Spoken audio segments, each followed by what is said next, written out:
አለም እንግዲህ እያታለሁ ያንን መድኃኒት ለእሷ ነበር የወሰድሽው? ጨረስኳት። ብራቮ ብራቮ፣ የኔ ጀግና ሚስት፣ በጣም ጀግና ነሽ። ምን እንዳደረግልሽ ትፈልጊያለሽ? ምን ላድርግልሽ? ደስ አለ። ከምን አይነት ጉድ እንዳወጣሽኝ እኮ አታውቂም። እኔ ለባሌ ምንም አደርጋለሁ። አሁን ምን እንዳደርግልሽ እንደምትፈልጊ ብቻ ንገሪ። የምፈልገው ምን መሰለክ?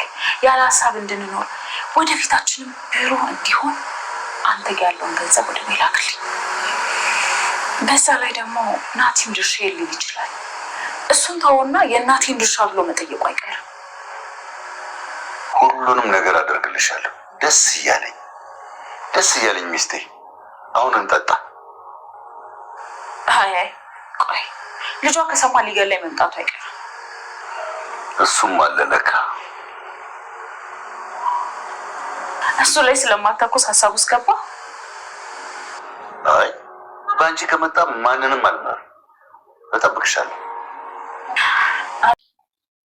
የምስራች። የምን የምስራች? ይመስለኛል ነገ 6 ሰዓት ነው ቀብሩ። አልገባኝም። ዳሩ ሁሉም መሞቷን ነው የሚያውቀው። አለምዬ ሞታለች።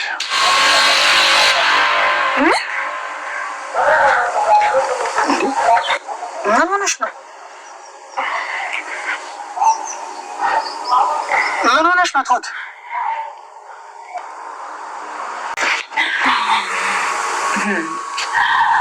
በአንድ ድንጋይ 3 ወፍ።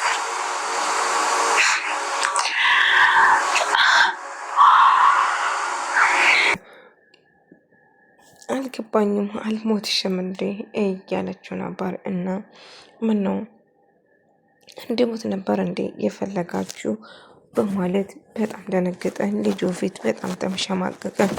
እና የሞትሽ መስሎ ነበር እኮ አለሜ ስላት፣ እኔ ጥሩ ሰው መቼም አይሞትም፣ ክፉ ሰው ነው እንጂ የሚቀድመው። አንተ ሳቀድመኝማ እኔ በጭራሽ አልሞቱም ገዝዬ ምን ነው አለችው። እና እሱም በጣም ተደናግጦ ሮጦ ሊወጣ ስል፣ አይ በጭራሽ ተረጋጋ እንጂ ሩጫው ወደየት ነው? ገና ብዙ የምናወራ ነገር አለ። ስለዚህ እባክህ ልትቀመጥ ትችላለህ ብሎ አለዛ ለፖሊስ ደውላ እንደምትጠራው ትነግረዋለች። እና ገዛኝ አማራጭ ሳጣ ቁጭልና እና ቤቲ ስትደሰት የነበረው ቤቲ ብላ ጠየቀቻት። እንዴት ነሽ አንቺ ስትላት፣ ደህና ነኝ። አንድ ጥያቄ አለ ላንቺ። ቆይ እኔን ለመግደል ለምን ፈለግሽው ብላ ስትጠይቃት፣ ማን እኔ? ኧረ እኔ በጭራሽ ውሸት አያምርብሽም፣ ማውሸት የለብሽም ስትል እሷም ተነስታ ልትወጣ ስትል ቁጭ በይ ይላታል ናታን። እናም የተፈጠረውን ነገር እያንዳንዱ ነገር ንገሪኝ ስትል፣ እና ገድያታለሁ አላልሽኝ ነበር እንዴ ብሎ ይነግራታል ቤቲ።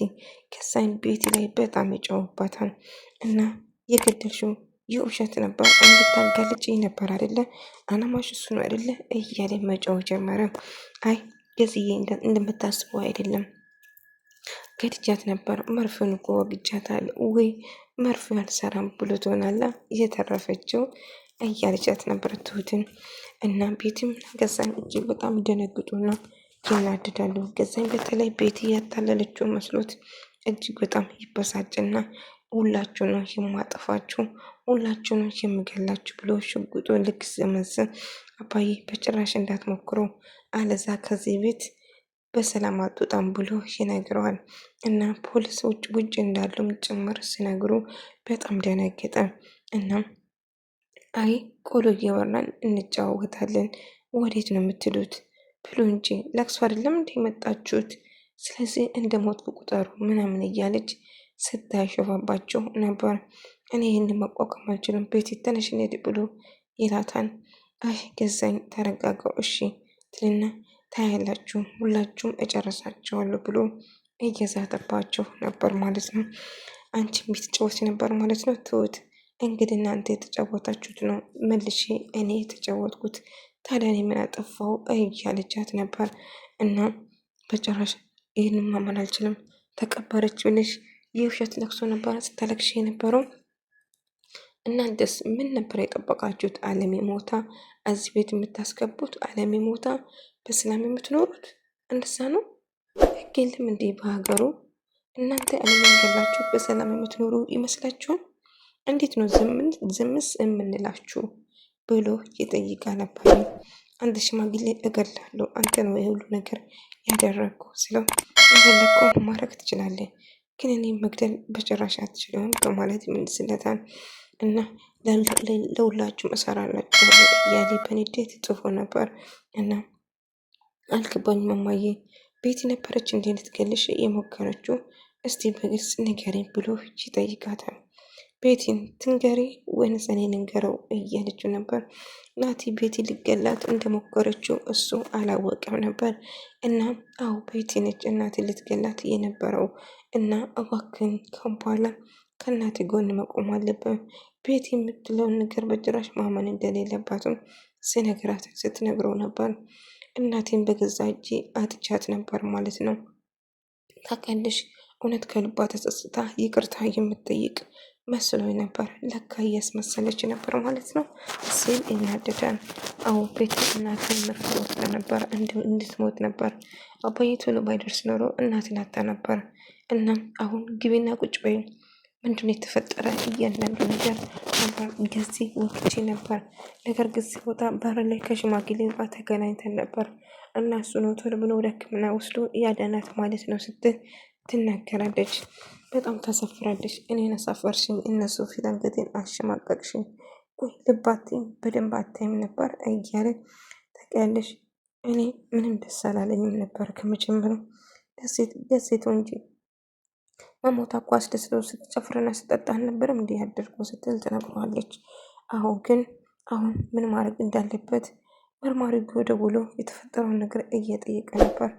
በአሁኑ እንኳን እኔ ሊያድንክ አልችልም፣ እንግዲህ የተፈጠረውን ራሴ ተወጠው ብሎ ስልኩን ጆሮ ላይ ሲዘጋ እንዴት ጆሮ ላይ ትዘጋኛለህ ብሎ ይጮውበታል። እና ትሁትን አለሜ ሞታለች ብሎ እንደዛ በደስታ ሲነግራት የነበረው አለሜ መሞቷን አለመኖር ሳረጋግጥ እጅግ በጣም ተበሳጭቶ ነበር። አለሜ መቼም እንደማትሞት ትሁት እርግጠኛ ነበረች። ነገር ግን ምን ሊፈጠር ካሁን በኋላ ምንም የማይፈጠር ነገር የለም ብላ ስትናገር ነበር። እና አለሜ እንደሞተችም ብትነግረውም አለሜ መቼም እንደማትሞት ትነግራለች። እና ነገር ግን በመጀመሪያ እጅግ በጣም ደንግጣ ፈርታም ነበር። እና የተፈጠረውን ነገር ናቲ ስጠይቀው ናቲም እጅግ ደንግጦ ነበር። ነገር ግን አለሜ ደህና መሆኗ ሲሰሙ ሁሉ ሰው ተረጋጋ።